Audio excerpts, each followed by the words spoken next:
All right, let's get started. So welcome everyone. Thank you for attending our call today. We're going to be talking about AskTreez, which is our data analytics platform. Really excited for you to join and for you to hear about our products. I am John Yang. I'm the CEO and founder of Treez. We also have on the line our panelist, John Arbor, who is the head of our BD, as well as Vivian, who is the product manager on AskTreez. So if you have any questions, we're gonna go speed through a lot of things to talk about, a lot of insights to go through. So if you have any questions, anything that's eye-catching to you as a brand, as a retailer, as an investor, please chime in through our Q&A. It is private, so you'll be sending it directly to one of our panelists who will then be answering them privately as well. All right, let's get started. So we launched Treez, that is, launched our point of sale 4 years ago in California. We're really proud of all the retailers that we are now supporting, empowering through the states of California, Arizona, Michigan, and Oklahoma. In California, we're actually transacting now a third of all retail sales dollars throughout the state.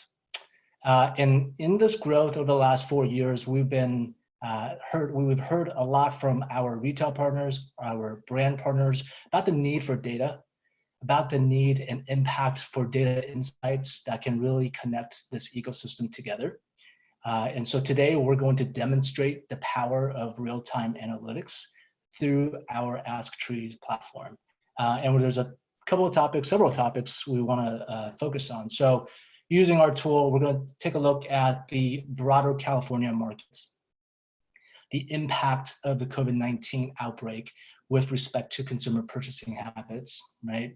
And amidst this outbreak, some of the operational opportunities that can come about if you can take a look at the data insights and use the feedback from data to help make and drive some of those decisions, all right? And then we'll take a look at market penetration by both brand and product.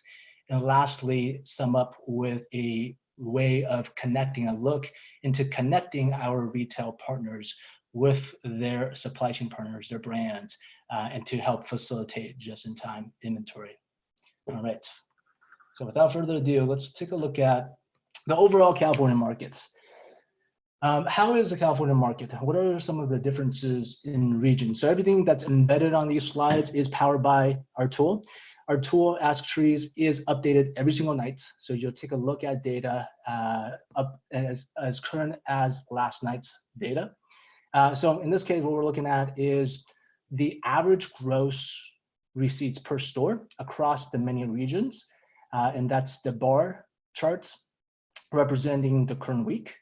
And we have a line chart looking at a year prior. So as you can see in California specifically, all sales are down about 20-25%. Now, it's different by region. So if we want to analyze more into the Bay Area, the gap is a little bit higher, right? There's a little bit more impactful in the Bay as of 2020.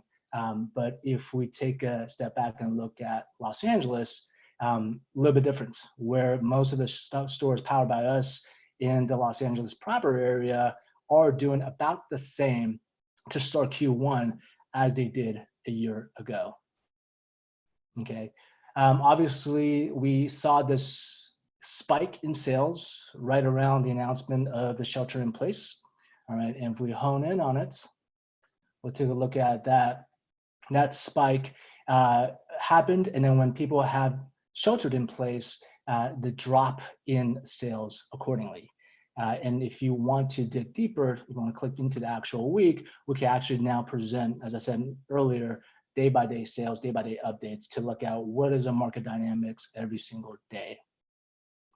Okay, all right. So with that in mind, let's actually talk about the actual impact. I'm sure that's on everyone's mind. You as a brand, you as an investor, you as a retailer, how is the COVID-19 outbreak impacting your customers, our customers? Are customers buying more frequently? Are they buying in larger units? You know, how will layoffs impact this industry? So let's take a look at AskTreez. And this actually has been provided to our retailers and our brand partners through the point of sale interface, as well as our brand trees interface. So you actually have access to this. When the shelter in place actually was announced, we quickly turned this out as a dashboard for our partners today. So you can look at it as I am walking through it. First thing we'll take a look at is the average sales by day. Right. So we noticed that earlier that there was a dip in the recent weeks. There was a spike during the shelter in place announcement, and then subsequently there's a dip because people have hunkered down. But if you want to take a look at the averages, we're looking at the averages per store by region, and the averages in January and leading up to pre-shelter and compared to post-shelter, it's actually slightly up across the many regions except for the Bay Area. Right, and there's a number of reasons why that might be. As you may know, especially if you reside in the Bay Area, San Francisco dispensaries are suffering from a drop in tourists, a drop in business travelers. San Jose dispensaries, unfortunately, have been relegated to only delivery type of operations, not even curbside pickup. So this is why some of the averages, as you've seen in region by region, being different.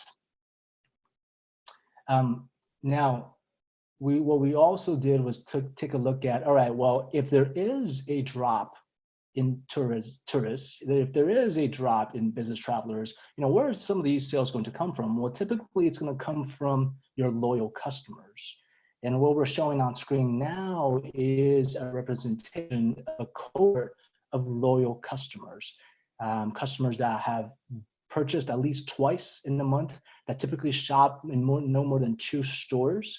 That are within a regional geographic proximity of a given store.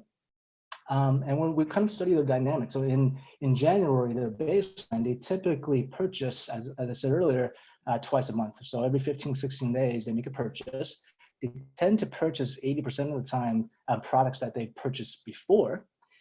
And their average gross is about $70 per purchase.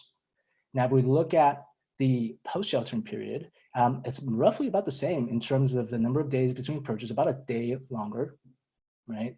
We would expect with the recent averages increasing that they'd be purchasing a little higher than what they're typically purchasing, about 10%.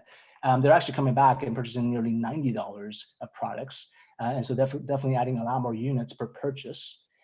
If we take a look at it more from a retention standpoint, if the baseline in 2019, if a customer or 100 customers rather visited in January, what is that retention? What does that return look like months away from when they first made that purchase in January? So in 2019, it looked like about 45-50% of the time the customers returned subsequent months. In 2020, the customer's a little bit more loyal. That's great for our retail operators. So they're coming back 75% of the time, or 75 of the 100 came back in February. And in just 2 weeks into April, 36 of that 100 cohorts, 100% cohort, have come back already. So the loyal customers are staying loyal and they're buying more in both units and dollars. So that's a good sign for retail operators to focus more in on their core customer base, the loyal customers. One of the questions here is, how will the layoffs impact the industry? Well, largely it hasn't yet, but what we're tracking here on this chart is looking at all of the payroll dates, right? So in green, we're looking at a biweekly payroll. When that payroll hits the consumer's bank accounts, is there a spike in purchases? And largely that is the case. And even so in recency, over the last month, there's been a lot of layoffs across the many industries, unfortunately. But even in light of that, the cannabis consumers are coming back to purchase more. So it's a little too early to make a determination if cannabis is truly recession-proof, if the layoffs continue, if people continue to be unemployed, will they come back to purchase their cannabis?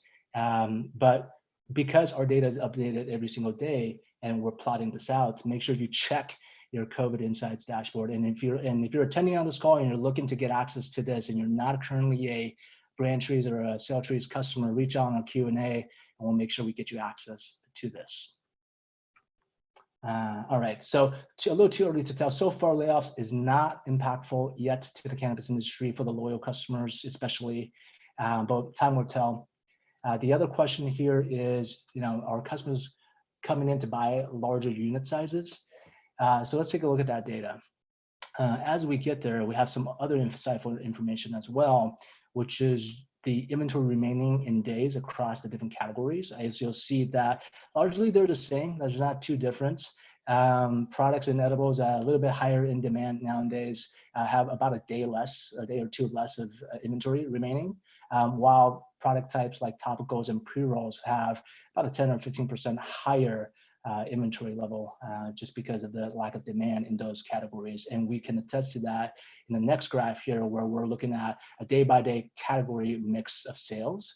So flower leads the way as always, but in recency, edibles have really taken that second place in terms of the category mix a store does on average per day. But now let's analyze what is actually inside that mix of basket items, right? So what are people putting in, and then what unit sizes are they purchasing at?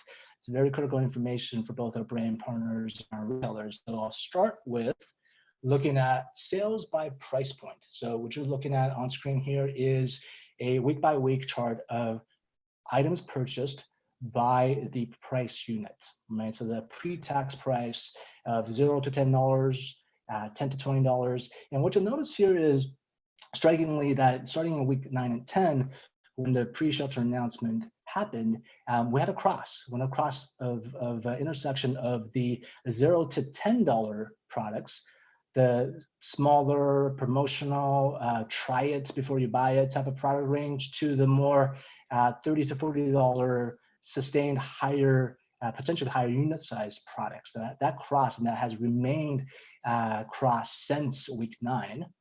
And that's interesting. So let's take a look. On the wheel chart above, we're going to take a look at is the actual basket mix and of unit sizes across the weeks. So we'll start with week 1 on the left, and then let's match that and compare it against week 14 on the right.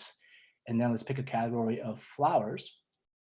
All right, so let's take a look at what was in week 1. So in week 1 in flowers, in the 4 to 14 gram unit sizes, about 7.5% were purchased of all tickets were purchased in flowers in the 4 to 14 gram unit size. Now in week 14, that has grown to 10%, right? So consumers are buying higher unit sizes. They may be hunkering down and they want consistent access, and they don't want to come back, shop more frequently. Another look at it here on flowers is in the smaller unit sizes, the 1 to 4 gram. In week 1, we're seeing that about 40% of the time they were purchasing it in just 1 unit of a smaller unit size, at about 40%. Now in week 14, we're seeing that it has dropped 12% down to 28% of smaller unit sizes being in single units, and people are buying more per ticket at about 1 to 3 units or 3 and above units. So consumers are demanding higher unit sizes. They're purchasing more. They want more flowers. Some of this may be attributed to just the levels of inventory that a retailer has. Retailers may still have a stockpile of smaller unit sizes that are selling in greater quantity.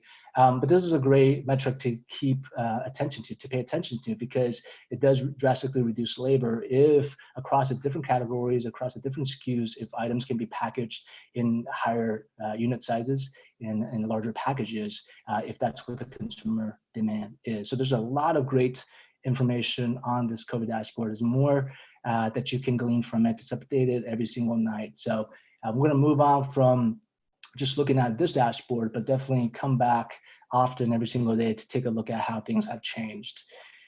And so now that we understand there is an impact with the COVID outbreak, many times we could turn a lot of these market changes into opportunities, right? Since we're forced to do so.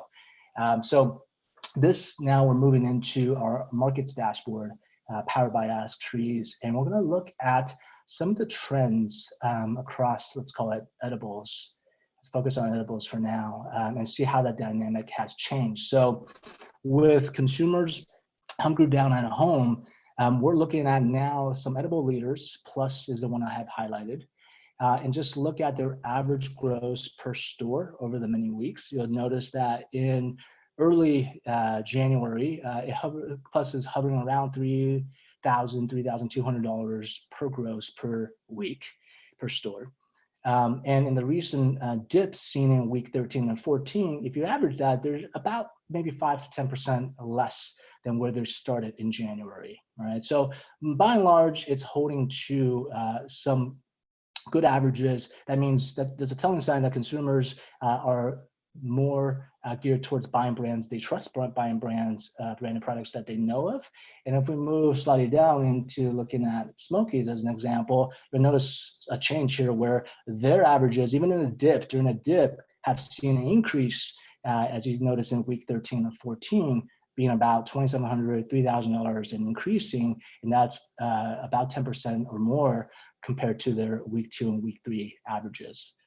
So this is important not only for the brands to be aware of, but also for retailers. Retailers, you want to carry the brands that are still resonating with consumers during this time. And so you want to make sure your assortment and your inventory is stocked well of particular brands, right? So that's one thing you could glean from our markets dashboard. And as I move up, if you're interested, if you are Plus and you're looking at this dashboard yourself, you could hone in on your actual sales. And if you wanted to get that moment-to-moment information, you could click into a particular week and look at that day-by-day trend of what's actually going on across the mini stores, all right? Okay, what else could we do? Well, one opportunity now is to not only stockpile products that resonates with consumers, but many of our retail operators are now thinking about going delivery. Sometimes they are forced to do delivery. So let's take a look at what, when you think about a delivery operator or going delivery, you need to think about the right assortments for your drivers to be carrying, especially if you deploy a ice cream truck model or you're thinking about that. So what we'll filter here is in 2020, and we'll make sure we filter in on just the relevant months of recency, all right? And if you, let's say you're a San Jose retailer, let's hone in on just the Bay Area region. And as we scroll down, you'll see a top products, right? A top products, which is also an average per store that is resonating in the Bay Area region. Okay, now I happen to be hunkering down in Fremont. So if I am a Fremont consumer, what we could do here is we could search for just consumers that purchased in the past that resides in the Fremont area and see what are the product mixes that they are clamoring for, that they're buying a lot of. As you noticed here earlier, we said consumers have an appetite for higher unit sizes. Well, look at this. In Fremont, the top product that's being sold here is an ounce of the Grease Monkey by Nug. So that's also a validation point earlier where we saw there is an appetite for larger sizes. Well, here's the actual specifics of what our consumers in Fremont are looking towards. Okay, and then we could filter this down by a specific category into edibles, into gummies, if you wanted to do so.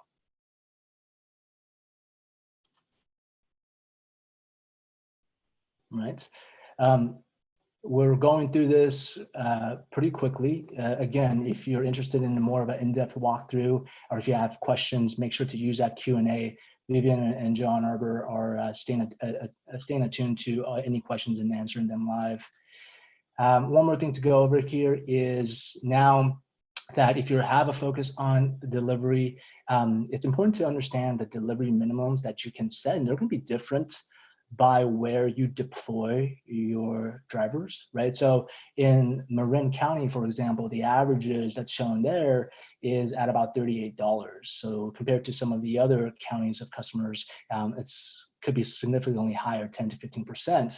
And if we look at their average spend we're filtered right now in the month of March and April. So typically customers in the last 6 weeks have been spending about $186, right? So those are good metrics to understand as you set some delivery minimums. If you're gonna send your driver out 2-3 hours with the right assortment, they better be delivering more than $20 product every single time. right? So this is a very important information that you can glean from and use to influence some of your operational changes or operational directions. Another thing that is an opportunity here is payments, right? So if you are now relegated to only a pickup or a delivery type of fulfillment model, then what you need to know is, this is example we're showing here is an example of one retailer and their payments adoption across the last month, right? So in this particular retailer, we're seeing that if you deployed a integrated payment solution, whether it's an ACH solution or a debit solution, you see average tickets double that of cash. That's significant. And that's not always been the case, but that is definitely the case in the last month. And an integrated solution helps as well as debit, but with integration, it's faster, it's cleaner, it's safer, and the adoption rates of customers going on both ACH and debit in this retailer particularly surpasses 50% of all transactions being a digital form. And so that's an important thing to think about. You're going to go delivery, you make sure that the consumers are able to pay seamlessly. And if you do that, then you will be able to see your ticket sizes increase as well.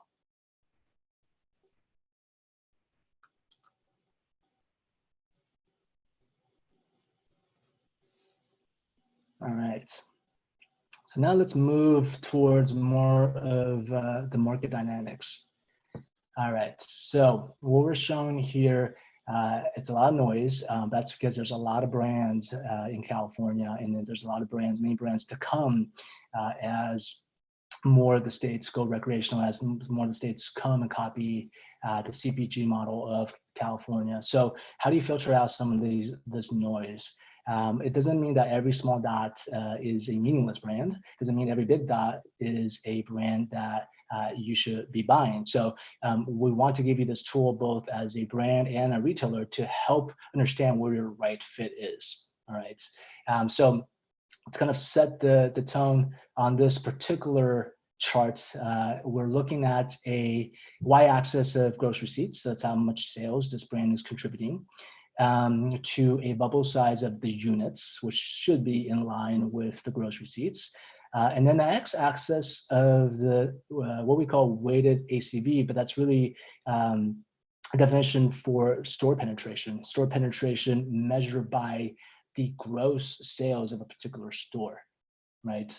And so let's take a look at how do we get to certain winners and losers on this scatter chart. So we could focus in on 2020 in recency. All right, and we could focus down into the edibles, right? So anytime I change a filter in AskTreez, you're gonna see the rest of the graph update along with it.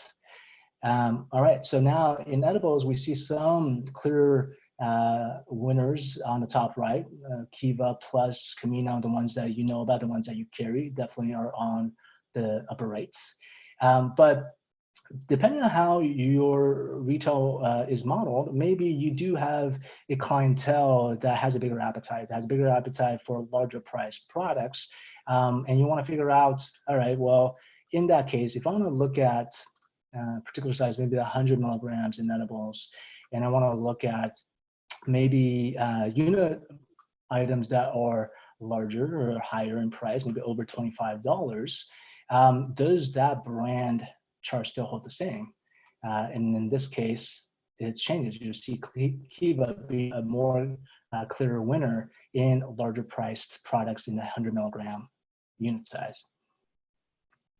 All right, so, and there's a great deal of other filters here that you can apply to change depending on the specific assortment or specific question you had in mind. We have subtypes, the actual size, price selectors, THC percentage, CBD percentage, so on and so forth to help you influence that. Okay, so, all right, let me reset some filters. The other thing I want to show here is a tabular view of the above. So now that we are still filtered into edibles in 2020, what we want to also look at here is a market penetration broken out in a tabular view. So here we're looking at the unique stores, number of stores a brand has penetrated into, the amount of gross receipts that in this month that brand has contributed to, their penetration measured both by the ACV percentage we mentioned earlier, as well as the ACV by store, so purely a store count.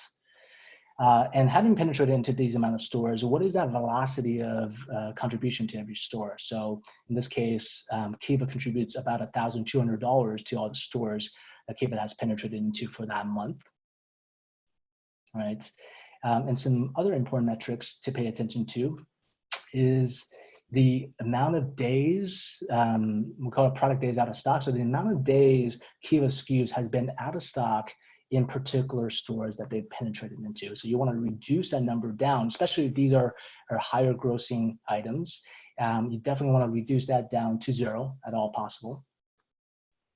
All right, and then the category sales. So the category sales of edibles in this case that Kiva is contributing to our retailers powered by Treez on average. Okay. And one thing we're able to do here is we're able to drill into a product set. So let me reset the filters. I'm able to drill into a product set to look at the actual products that's being contributed to a given brand's penetration. So once we drill into here, instead of looking at it from a brand to brand level, we're now looking at the actual SKUs and how they are penetrated. In this case, the sour watermelon sativa by Plus, and then look at the average number of stock out for just that SKU. All right. One more example I want to give here is that simply by looking at market penetration by ACV isn't quite the only signal you want to look for. If you're a retailer looking at this, you want to stock up products that really make sense for your assortment, for your shelf, you might want to look at also just the velocity that's contributing, right? In this case, Kana here is contributing a great deal of sales per store, and obviously contributing to a larger sales for the edibles category when their products are on the shelf. And so you want to fine tune again the different filters to make sure you see the right fit for the right assortment that you want to carry as a retailer. And you as a brand definitely want to help communicate with your retail partners to limit the amount of stock outs across your product set. And so if we move on to our last topic here is just how we help our retailers connect with their brand partners to help eliminate and reduce the amount of stock out. So what we're looking at here is a inventory reorder dashboard. And this is in the context in the minds of a retailer. And so in this case, if I wanted to look at Plus as my brand partner, and I take a look at the amount of products that I am carrying from Plus, and some of the metrics that's contributing to me losing sales. So the first one that jumps out on me, obviously, is a potential sales loss. And that is calculated by the number of days out of stock for that particular SKU. Without any day filter, we're looking at the last month. If we could drill this down into a particular day or a particular week in the past. And in this last month, we're seeing, with 2 days out of stock, with an item that moves on average 21 units a day, that's contributing to almost $700 of lost sales in just those 2 days, right? We also are showing the average price that this product has been priced at. So sometimes products may be priced wrong, maybe priced too low, maybe priced too high, maybe priced differently for that region. So that's a thing to hone in on, as well as the current inventory levels. So we're updating the current inventory levels on an hourly level. So when you're looking at this, it's as up to date as the last hour, because we want to use this mix of average sales in the current units to help derive a suggested reorder, right? So for products that you want to have in stock for 14 days that's been selling rapidly, right, that has a particular lead time that's been defined in the point of sale for that particular brand or distributor, you want to make sure that you have these items adequately stocked so that you avoid situations like this. Okay, A couple other metrics that's meaningful here is we can help you analyze the amount of days this product has been in stock. Simply by accepting a shipment doesn't necessarily mean that SKU has been put on the shelves for selling. So you could have a long lag of days in inventory without sales, or just purely a number of days without sales simply because this item wasn't made available for sale. Now, there could be some valid reasons with some substitute products in particular cases. But if they're doing and contributing a lot of sales for a particular SKU, then there should be, these numbers should be very low in general. Okay, so right now we're looking at it from a retailer's point of view. Equally, what's most important to help connect our brand partners, their brand partners, is helping them look at the same thing. So a retailer could grant their brand partners the same view and the same access, right? So to help them proactively manage the stock out. So in this view here, we're looking at it from the lens of Plus as a brand. So now they've been granted access to many retailers, right? And if we hone in on the same one, we'll be able to see the exact same metrics as we've seen earlier. All right, so we'll filter on that particular retailer. And now we're looking at exactly the same metrics as we saw before. And so this is more in from the brand or the supply chain partner's view.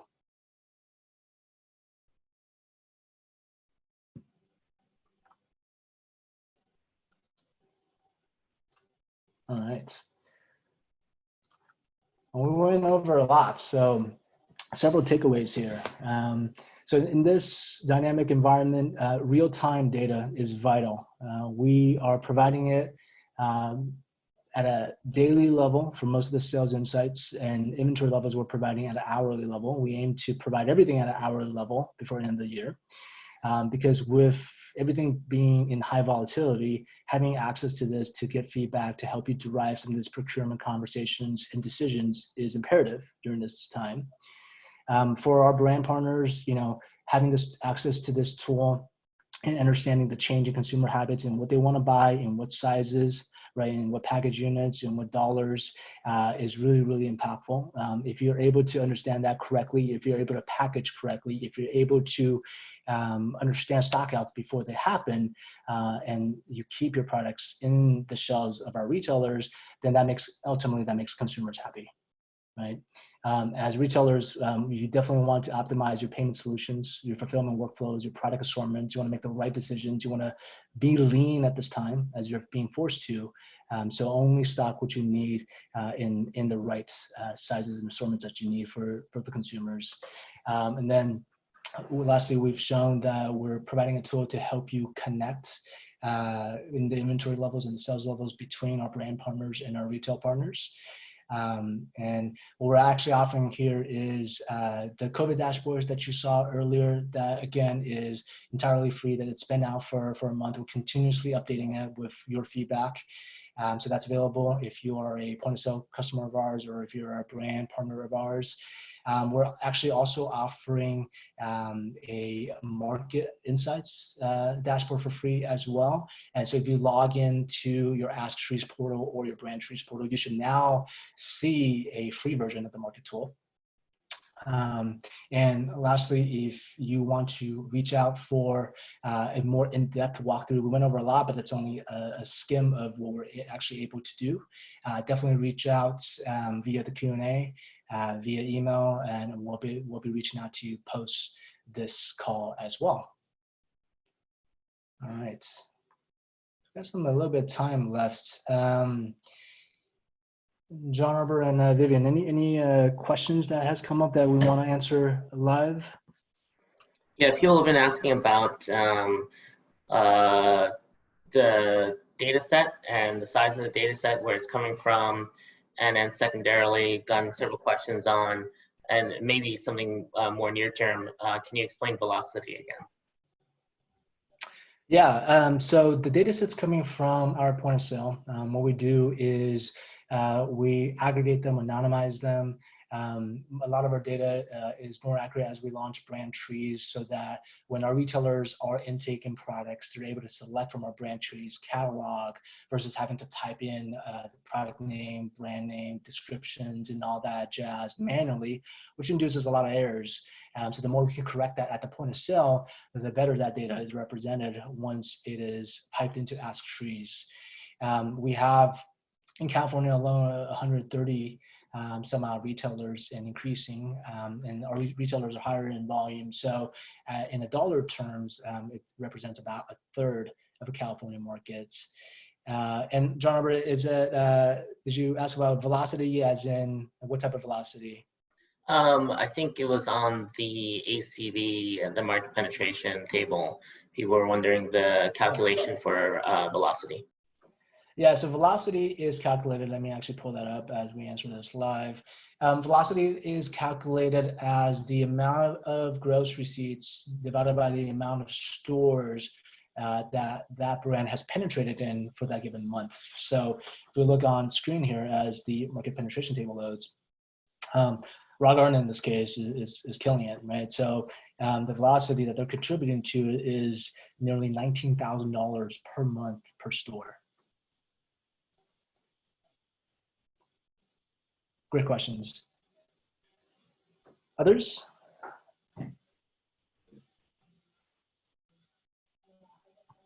I think some other questions. Hours or business models changing during COVID, or how COVID has been affecting the way dispensaries are doing businesses, and are we seeing that in the data at all? Sorry, repeat that again. Hours or business models changing during or after the COVID outbreak, and how it's affecting businesses, and are we seeing that in the data? Yeah, so we went over some of this in the COVID dashboard. Let's load this up again. Dispensary operators are definitely forced to adopt, right? We mentioned payment solutions as a driver because most of the activities now are driven by a pickup model or a delivery model. As one of the charts here on screen that we provide here is just, by day, what channel of sales are our operators conducting them in. And obviously there's a drastic move towards a pickup and delivery as a good portion of the total sales that's being done. In our point of sale, we're integrated with many different online ordering providers. And so we're able to source all of them into our fulfillment engine. So we could take a look at the actual dollars, the actual products, the actual sales that's going in channels across the online spectrum.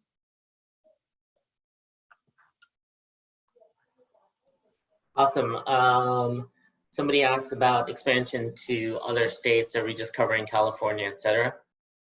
Yeah, today we're just talking about California. We're actually out in Arizona and Michigan and Oklahoma. So Arizona, we're at about a 15% market share there, and then inching up towards that in Michigan as well. So we're definitely looking for opportunities to bring this product to our other states. Typically we want to see our data set achieve a 25% market share from dollars standpoint, because there's a lot of statistical confidence once you reach that level.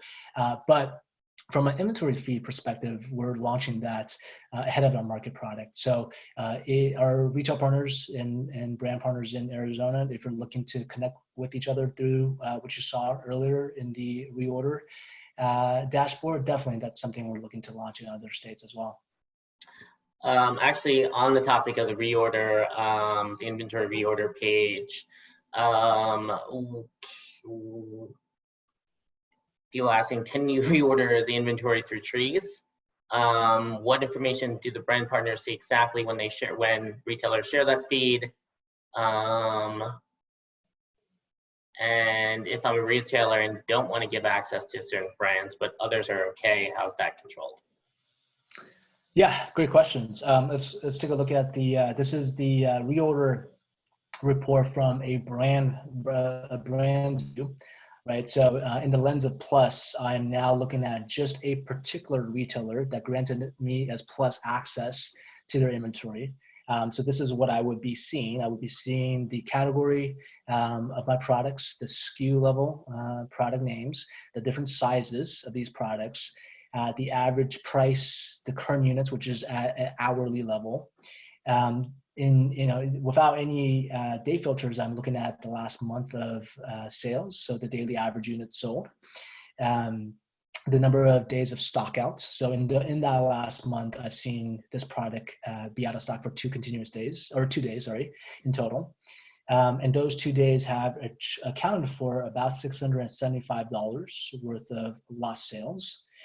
Currently, now that I've restocked, I have 343 units now in stock.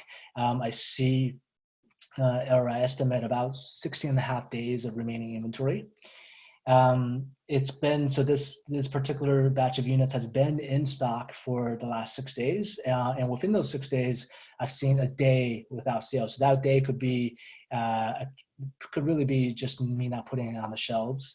And the suggested reorder is derived to make sure that for this particular SKU that there's always a good 14-day period of stock, right? So these variables are changeable. There's a lead time you can change in the point of sale that helps account for this suggested reorder. And then we'll be introducing a couple more to help make this more accurate. So unfortunately, we don't have a button right here to click to reorder, but with the right type of feedback for both our retail partners and our brand partners, that's something we can definitely look forward to doing as well. Did I cover all the questions there, John? Yep, I think so. We also have some questions from attendees surrounding where our retailers are located and how we're grouping our regions here. Yeah, great questions. We have, in California specifically, we have our customers located throughout the whole state. So let me pull up our region filters, just take a look together. When we regionalize, we want to make sure we have enough data, enough dispensaries, a minimum 10 or more per region. In California, we have about 130 of them, and they're spread across the many regions that we have. And so that's how we've regionalized down to this level, more than just a NorCal or SoCal type of breakout.